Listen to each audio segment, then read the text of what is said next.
우리 주 예수 그리스도께서 복길교회 교우님들과 함께 하시기를 기원합니다.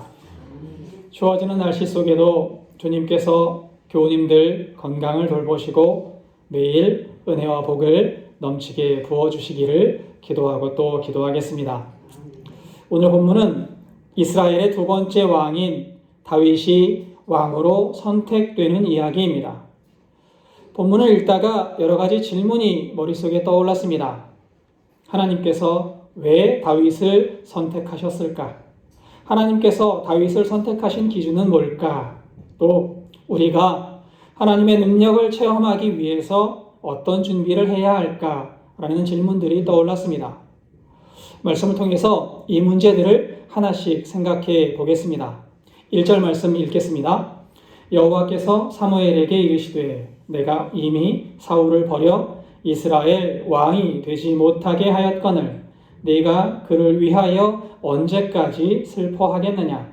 너는 뿔에 기름을 채워 가지고 가라. 내가 너를 베들레헴 사람 이새에게로 보내리니 이는 내가 그의 아들 중에서 한 왕을 보았느니라 하시는지라. 사무엘은 지금 슬픔에 빠져 있습니다. 사무엘이 슬퍼하는 이유는 자신이 직접 기름을 부어 왕으로 세운 사울이 하나님께 버림을 받았기 때문입니다. 사울은 전쟁을 수행하면서 하나님의 명령을 따르지 않았고 이로 인해서 하나님의 진노를 사고 말았습니다. 또한 하나님의 명령을 따르지 않은 사울을 하나님께서는 내가 사울을 왕으로 삼은 것을 후회하였다라고 말하는 평가를 듣게 됩니다. 사울을 생각하면서 슬퍼하고 있는 사무엘을 향해서 하나님은 언제까지 인간적인 연민에 빠져 있겠느냐라고 단호하게 꾸짖고 계신 겁니다. 하나님은 슬픔에 젖어 있는 사무엘에게 새로운 임무를 맡기십니다. 뿔에 기름을 채워서 베들레헴 사람 이새에게 가라는 거죠. 그의 아들들 중에 한 왕을 보았느니라 라는 말씀과 더불어서 말입니다. 한 왕을 보았다라는 말씀은 이스라엘의 다음 왕을 하나님께서 선택하셨다라는 뜻이에요. 하나님은 사울 왕을 대신할 새로운 왕을 선택하셨고 사무엘로 하여금 다시 기름을 부어서 왕으로 삼으려 하고 계신 겁니다. 2절입니다. 2절과 3절을 읽겠습니다. 사무엘이 이르되 내가 어찌 갈 수 있으리이까? 사울이 들으면 나를 죽이리이다 하니 여호와께서 이르시되 너는 암송아지를 끌고 가서 말하기를 내가 여호와께 제사를 드리러 왔다 하고 이새를 제사에 청하라. 내가 네게 행할 일을 가르치리니 내가 네게 알게 하는 자에게 나를 위하여 기름을 부을지니라. 하나님의 명령을 들은 사무엘은 두려움에 휩싸였습니다. 그리고 하나님께 자신의 두려움을 이야기합니다. 하나님께서 버리셨지만 사울은 이미 아직 이스라엘의 왕이라는 거예요. 사울이 아직 살아있는데 새로운 왕을 세우려는 행동은 반역죄에 해당할 겁니다. 때문에 사울이 사무엘 자신과 새로 세워질 왕을 죽일 겁니다. 라고 이야기합니다. 사무엘의 두려움은 어찌 보면 당연한 두려움이었습니다. 어느 왕이 나를 대신할 왕이 세워진다는데 가만히 있겠습니까? 자신의 생명뿐 아니라 이스라엘의 미래도 혼란스러워질 것을 사무엘은 지금 염려하고 있는 겁니다. 사무엘의 염려를 들으신 하나님께서는 새로운 계략을 사무엘에게 말씀하십니다. 암송아지를 끌고 가서 제사를 드리러 왔다라고 말하라는 겁니다. 제사를 드리러 왔다고 하고 그곳에서 몰래 하나님께서 선택하신 사람에게 기름을 부으라는 거죠. 그러나 사무엘의 두려움은 사무엘 혼자만의 두려움은 아니었던 것 같습니다. 4절입니다. 사무엘이 여호와의 말씀대로 행하여 베들레헴에 이르매 성읍 장로들이 떨며 그를 영접하여 이르되 평강을 위하여 오시나이까. 사무엘이 하나님께서 주신 계략대로 제사를 준비하고 베들레헴으로 갔습니다. 본문은 베들레헴에 사무엘이 오는 것을 보고 장로들이 떨었다라고 기록합니다. 떨었다는 말은 두려워했다는 거예요. 그리고 두려운 마음의 장로들이 사무엘에게 묻습니다. 떨면서 묻는 거예요. 평강을 위해서 오시나이까? 혹시 당신 때문에 우리가 불이익을 당하지는 않겠습니까? 라고 묻습니다. 이 질문에는 두 가지의 의미가 내포되어 있습니다.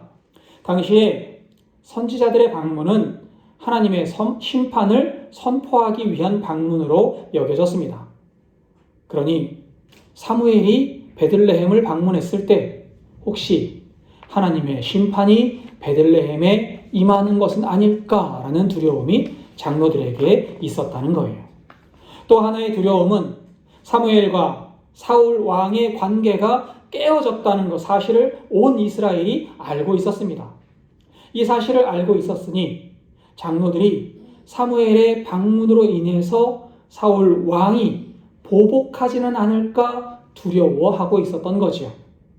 앞서 3절에 기록된 사무엘의 두려움과 4절의 장로들의 두려움은 지금 이스라엘 전체의 분위기를 대변하고 있는 표현입니다.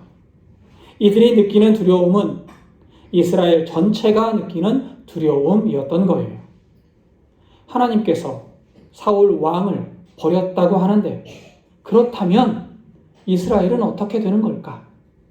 하나님께서 우리 왕을 버리셨는데 이 나라는 어디로 흘러가게 될까?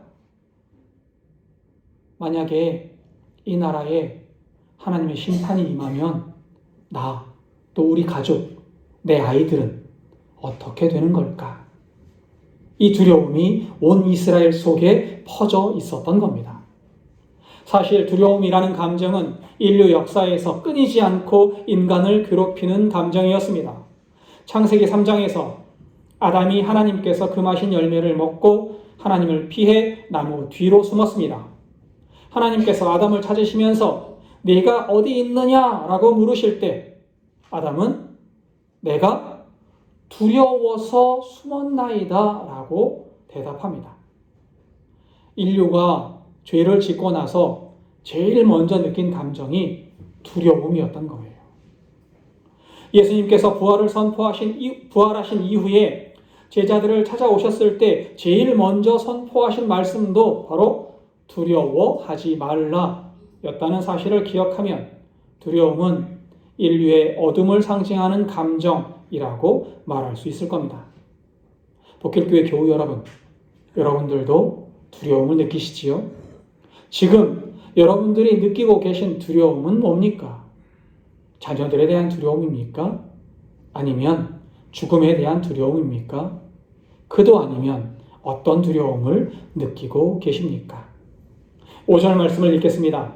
이르되 평강을 위함이니라. 내가 여호와께 제사하러 왔으니 스스로 성결하게 하고 와서 나와 함께 제사하자 하고 이새와 그의 아들들을 성결하게 하고 제사에 청하니라.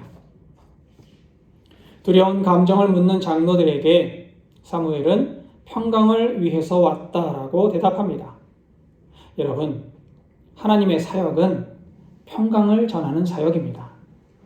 하나님의 역사가 이루어지는 곳에는 평화가 있습니다. 예수님께서 인간을 위해 십자가에 못 박히시고 사흘 만에 죽음에서 부활하심으로 말미암아 인간은 죽음이라는 궁극적 두려움에서 벗어날 수 있었습니다. 예수님의 피로 말미암아 인간의 죄가 씻겼습니다. 이제는 두려워하는 마음이 우리에게서 씻겨 나간 겁니다. 부활하심으로 말미암아 죽음을 이기셨기 때문에 믿는 사람에게는 죽음의 두려움이 있을 수 없습니다.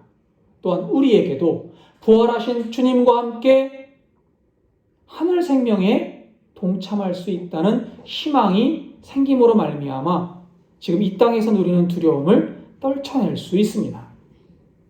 하나님께서 함께 하시는 곳은, 하나님의 은혜를 체험하는 곳은, 하나님의 영광이 거하는 곳은 두려움을 이겨내는 평강의 자리임을 기억하시기 바랍니다.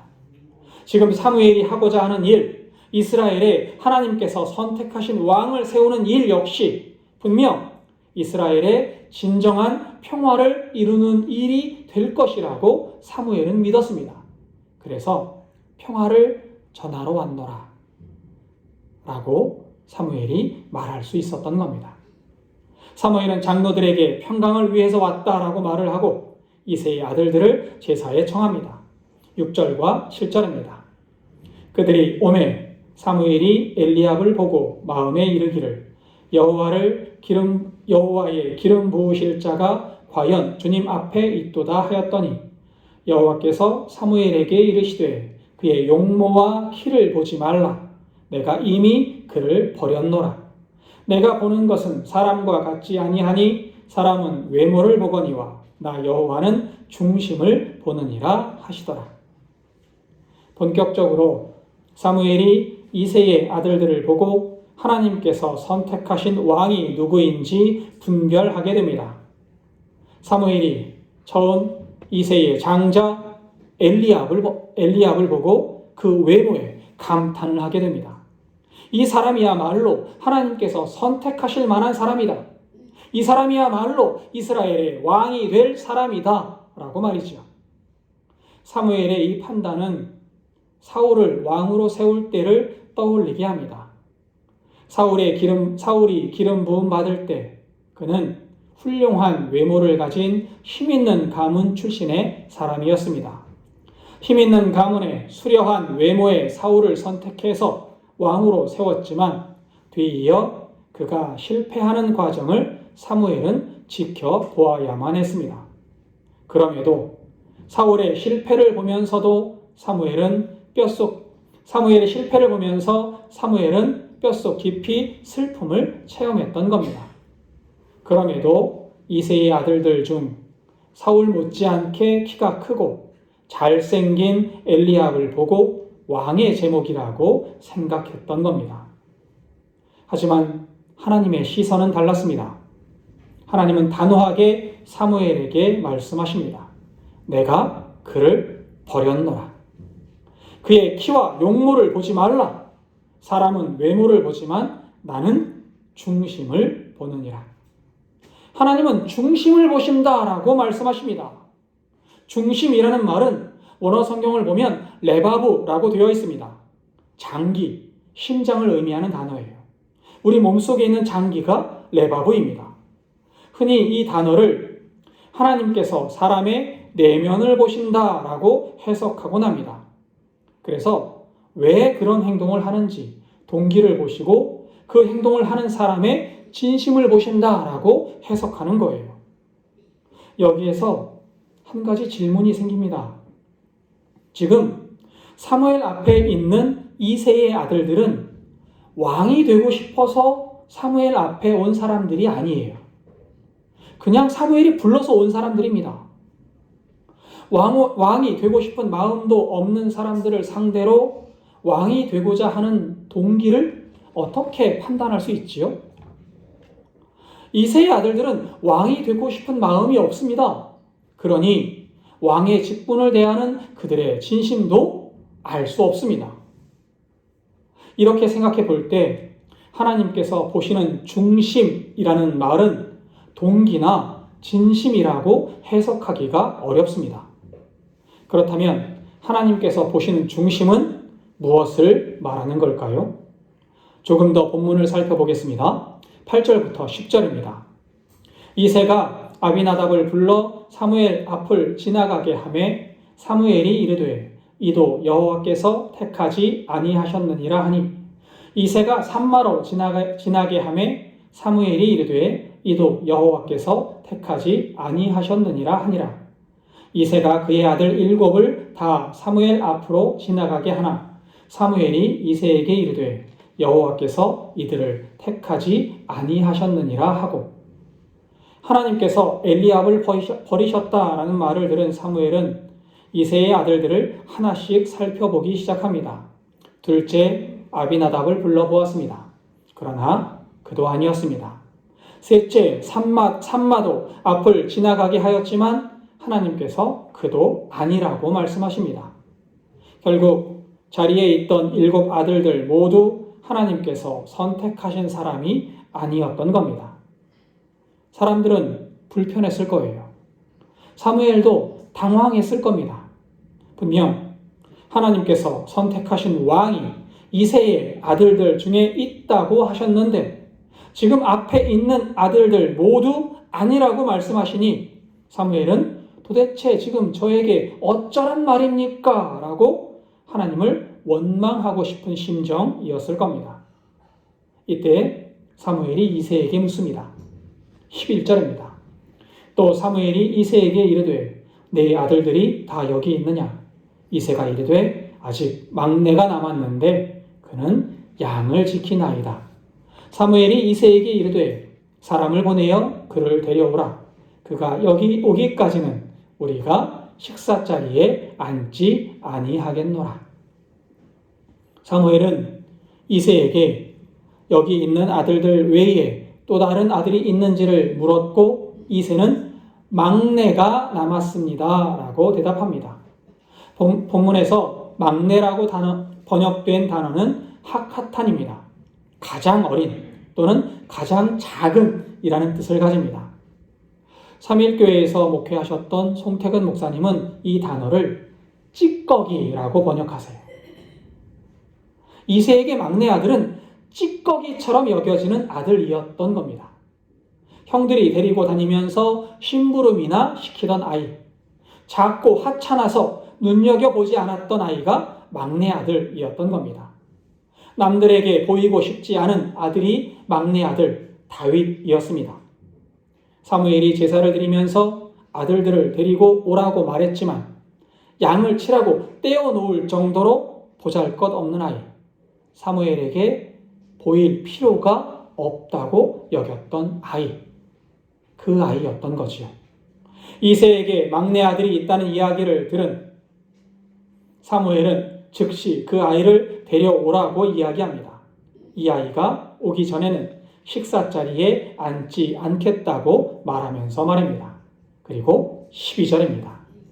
이에 사람을 보내어 그를 데려오매 그의 빛이 붉고 눈이 빼어나고 얼굴이 아름답더라. 여호와께서 이르시되 이가 그니 일어나 기름을 부으라 하시는지라. 데려온 아이의 모습은 얼굴빛이 붉고 눈이 빼어나고 아름다웠습니다. 하나님은 이 아이에게 기름을 부으라고 말씀하시는 겁니다. 여러분 조금 이상하지 않습니까? 앞서 7절에서 사무엘이 엘리압의 외모를 보고 감탄했을 때 하나님이 뭐라고 말씀하셨지요? 그 외모와 키를 보지 말라라고 말씀하십니다. 그러나 지금 다윗을 보면서는 그 외모를 칭찬하시는 것 같아요.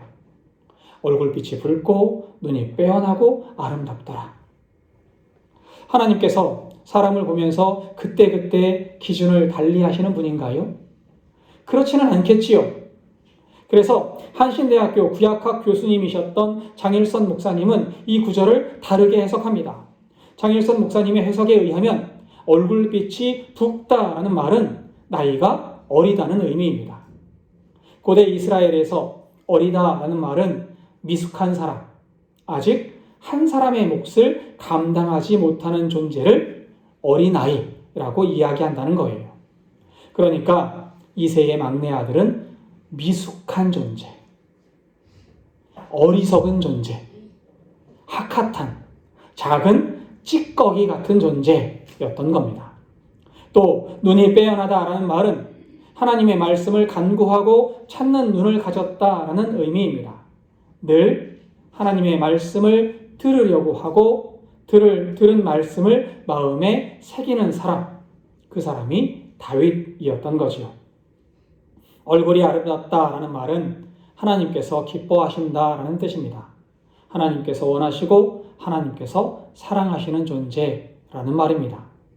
모든 말을 종합해보면 어리고 미숙하지만 항상 하나님께 기도하고 말씀을 들으려 했던 사람, 그 사람이 이새의 막내 아들 다윗이었던 겁니다. 미숙하지만 하나님을 찾았던 사람을 하나님은 기뻐하셨고 왕으로 선택하셨다라는 겁니다. 아버지 이새에게 미숙한 존재였던, 찌꺼기 같은 존재였던 다윗을 하나님께서 기뻐하시면서 선택하셨습니다. 여기에서 또 한 가지 질문이 생겨납니다. 하나님께서 이새의 막내 아들 다윗을 선택하신 이유가 그가 작고 부족한 존재이기 때문일까요? 하나님은 능력이 없고 또 가진 것이 없는 사람만 좋아하시는 그런 분이십니까? 그렇다면 사울을 선택하신 하나님은 실수하신 겁니까? 그렇지는 않습니다. 하나님은 실수가 없으신 분이십니다. 7절을 다시 보겠습니다. 하나님께서 중심을 보신다라고 말씀하시는 것을 기억하시기 바랍니다. 7절에서 중심을 보신다라는 말씀은 어떤 의미일까요? 오늘 본문에서 다윗이 찌꺼기, 어린아이라는 사실이 강조되는 이유를 생각해 볼 필요가 있습니다. 본문이 다윗이 미숙한 존재라는 것을 강조하는 이유는 다윗의 마음에 하나님께서 역사하실 빈 공간, 즉 마음에 여백이 있었기 때문입니다. 하나님께서 보시는 중심은 단순히 좋은 마음이 아닙니다. 단순히 미숙하거나 힘이 없는 사람을 말하지 않습니다.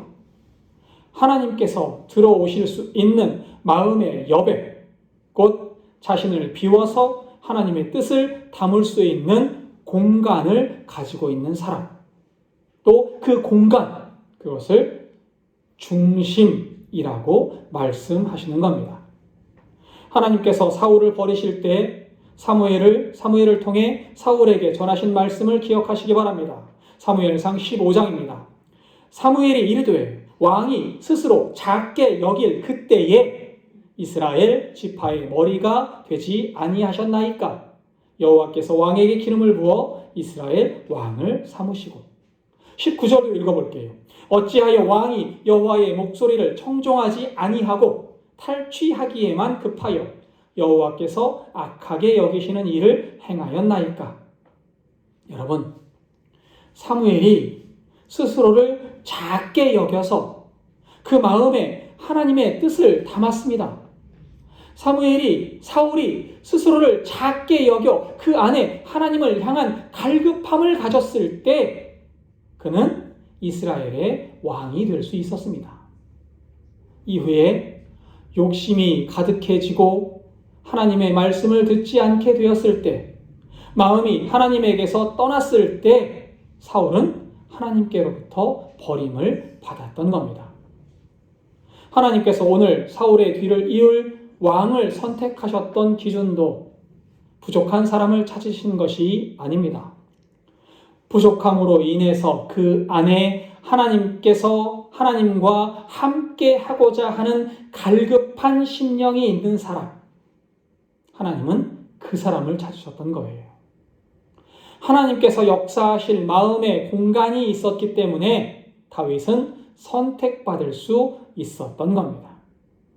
복길교회 교우 여러분, 여러분에게는 하나님을 향한 갈급함을 담고 있는 빈 공간이 있습니까? 여러분에게는 하나님께서 임하실 마음의 빈 공간을 가지고 계십니까? 13절을 읽겠습니다. 사무엘이 기름 뿔병을 가져다가 그의 형제 중에서 그에게 부었더니 이날 이후로 다윗이 여호와의 영에게 크게 감동되니라. 사무엘이 떠나서 라마로 가니라. 하나님의 영에 감동되었다라는 말은 하나님께서 다윗과 함께 하셨다라는 뜻입니다. 13절에서 유심히 볼 대목이 있습니다. 기름 부음을 받고 하나님의 영이 임했을 때 비로소 다윗이라는 이름이 처음 등장했다는 거예요. 이전에는 이새의 막내 아들로만 등장하다가 하나님의 영이 임하는 순간 다윗이라고 불린다는 점은 중요한 사실을 시사합니다. 다윗이 다윗일 수 있었던 이유가 그 마음에 하나님께서 임하셨기 때문이라는 겁니다. 여러분, 우리가 이 땅을 힘있게 살아갈 수 있는 이유는 우리 안에 하나님께서 임하셨기 때문입니다. 우리가 세상 속에서 어깨를 펴고 살아갈 수 있는 이유는 우리 안에 하나님의 영이 함께 하시기 때문입니다. 설교를 시작하면서 하나님의 권능은 어떤 사람에게 임할까? 하나님의 권능을 체험하기 위해서 우리는 어떤 준비를 해야 할까라는 질문을 드렸습니다. 하나님의 권능은 내면에 공간이 있는 사람에게 임합니다. 내 부족함을 알고 부족함을 하나님의 은혜로 채우고자 하는 사람, 내 부족함 속에 하나님의 권능을 받고자 하는 그 갈급함이 있는 사람에게 하나님의 권능이 임하게 되는 겁니다. 지금은 고인이 되신 팀 켈러 목사님의 일화입니다. 팀 켈러 목사님은 1999년을 이렇게 회상합니다. 미국이라는 나라는 9.11 사태가 나서 혼란스러운 중에 있었고 아내는 크론병에 걸려서 힘든 시간을 보내고 있었습니다. 그 와중에 목사님 자신도 갑상선 암 진단을 받았습니다. 총체적 난국의 상황에서 하루하루를 힘겹게 버티고 있는데 아내 캐시가 갑자기 목사님을 찾아옵니다. 그리고는 우리 매일 기도합시다 라고 제안을 하더라는 거예요. 바쁜 일정과 마음의 여유가 없는 상황에서 치료를 받고 책을 쓰고 사역을 감당해야 하는 그 바쁜 일정 속에 매일매일 기도한다는 것은 불가능하게 여겨졌습니다. 그래서 목사님이 이야기합니다. 아니, 지금 상황에서 우리가 기도할 수 있는 여유가 어디 있습니까? 불가능합니다. 이때 아내인 캐시가 목사님께 이렇게 이야기합니다. 불치병에 걸린 사람이 의사가 처방해준 약을 며칠씩 까먹기도 합니까? 우리 부부가 함께 하나님께 매달리지 않으면 눈앞에 닥친 일들을 해결할 수 없습니다. 그러니 우리는 반드시 기도해야만 합니다. 아내의 말을 들은 목사님이 어쩔 수 없이 매일 기도하기 시작합니다. 아내와 둘이 손을 맞잡고 기도하는 거예요. 바쁜데 어떻게 하지? 그러면서 기도합니다. 책을 써야 되는데 이 시간 아까운 거 아닌가? 생각하고 기도합니다. 그렇게 매일매일 기도하기 시작하니까 놀라운 일이 생깁니다. 바쁜 일정과 병으로 인해서 메말랐던 마음에 여유가 생기기 시작하는 거예요. 알 수 없던 힘이 안에서부터 나와서 어려운 수술을 앞두고도 평안을 느낄 수 있었습니다. 바쁜 일정도 모두 잘 소화할 수 있는 힘이 팀 켈러 목사님 속에서 생겨나더라는 거예요. 내가 아니라 하나님의 능력이 임했다고 라고밖에는 말할 수 없는 일들이 벌어졌습니다. 그리고는 목사님이 이렇게 고백하십니다. 기도가 나를 살렸노라. 사람이 통제할 수 없는 상황 속에서 기도로 하나님께 공간을 내어드릴 때 하나님의 능력이 임합니다. 복길교회 교우 여러분, 하나님께서 임하시는 공간은 우리가 울며 기도하는 자리에 있습니다. 우리가 무릎 꿇어 하나님을 기다리는 그 자리가 바로 이 공간입니다. 하나님은 그 자리에 임하심을 기억하시기 바랍니다. 우리의 갈급한 심령, 주님을 모시고자 하는 우리의 갈급한 마음, 그리고 주님을 찾고자 하는 그 기도의 자리에 하나님께서 함께 하시는 겁니다. 우리가 기도하며 예배를 준비할 때 우리의 예배도 능력의 예배가 될 줄 믿습니다. 여러분, 예배 기도하며 준비하셔야 돼요. 주님 앞에 나와 주님 이 자리에 함께하여 주옵소서, 이 자리에 임하여 주옵소서, 우리의 마음 붙잡아 주옵소서 기도하셔야 합니다. 그래야 그 예배 자리에 하나님께서 임하시는 거예요. 우리의 마음에 이 공간을 만들고 하나님의 영을 모셔서 주님과 동행하는 복길교회 교우님들 되시기를 바랍니다. 우리의 마음의 공간에 하나님께서 임하실 때 우리에게도 삶의 진정한 의미가 나타날 줄 믿습니다. 하나님의 능력이 복길교회 교우님들과 함께 하실 줄 믿습니다. 기도하겠습니다.